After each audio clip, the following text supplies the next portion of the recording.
there are two major trends right now which are great for venture capital. I'll offer a third one that I also think contributes. But the two really big ones are the smartphone transition, including the tablets and everything. It's just massive. Like you're pushing computing so far out into the field, and you've standardized, even with two operating systems, it kind of doesn't matter. You've standardized what's possible. I mean, we were talking earlier about local. The things you can do now that I can write an app instead of building a dedicated embedded device that would have cost $2,000, is night and day. And I got all kind of examples where our startups are using smartphones to extend a marketplace deeper into the workflow of the people that use it, all because of smartphones and smartphone applications. And one of the reasons that trend's so important is incumbents have a hard time flipping to the new model.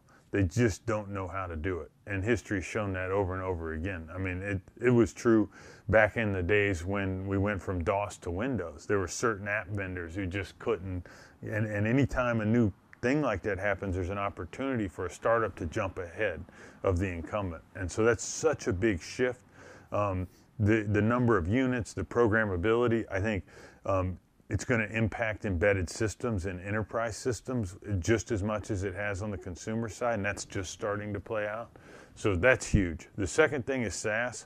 So like I say, we spent 40 years cramming technology into the enterprise. We're going to spend the next 10 yanking it out. It's just so wholesale that you're moving systems outside.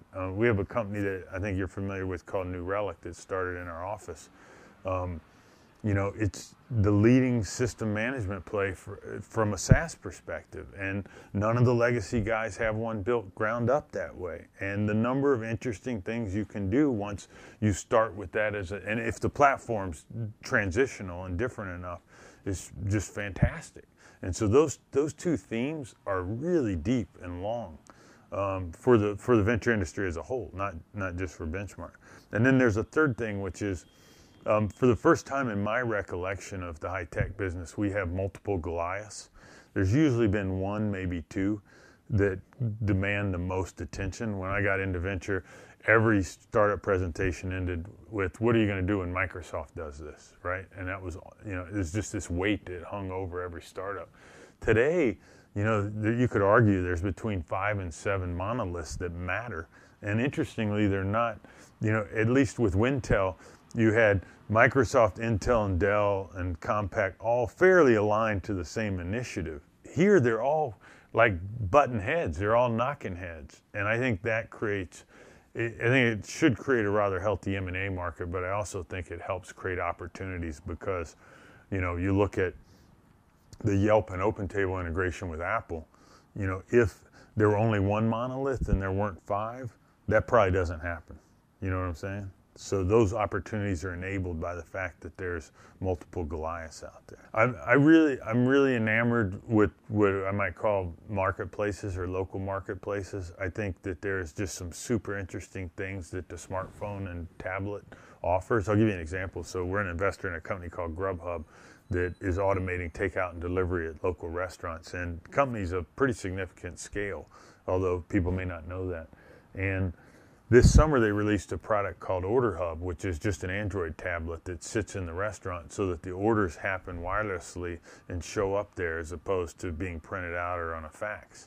And that was pretty interesting, and we took that to our top restaurants, and they were enamored with it. Now, the price point of delivering that local embedded system, both the installation and the app and all that, is so low compared to what it was before. You'd never done it before.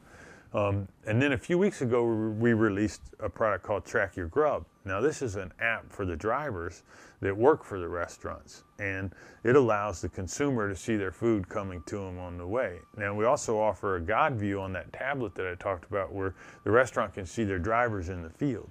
Now, none of this would have been possible if it weren't for first the iPhone and then the Android. Like, you wouldn't attempt that. It would be way too cost prohibitive, and now all of a sudden it's possible, and you can wow the consumer, and you can help the restaurant operate more efficiently, and it all kind of comes together. A lot of my marketplace companies that I'm working with are spending as much R&D money on systems, workflow systems for the supplier side, as they are on the consumer side.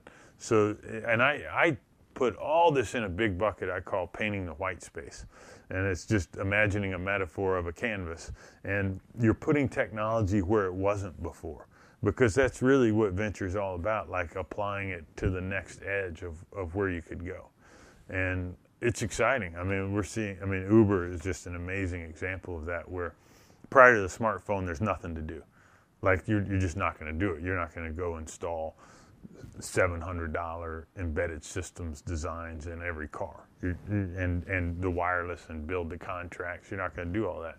And then overnight, you can do something where you take an industry that had zero visibility, tons of waste, and you have perfect information, and you can start automating and optimizing what they do. And it's amazing because the consumers love it. And guess what? The suppliers, it's like win-win. You created something out of thin air, and it's just magic to watch that stuff happen. And it's fun. You know, I like to say, if I lived in a communist world where all the salaries are the same, I'd still try and be a venture capitalist, because I love being there in the you know, we're not driving, obviously the entrepreneurs are, but just being a part of betting on something early. And, you know, Open Table, when it was in 10 restaurants, and seeing it now in 20,000 and seating 10 million diners a month, that's very rewarding to me to be a part of.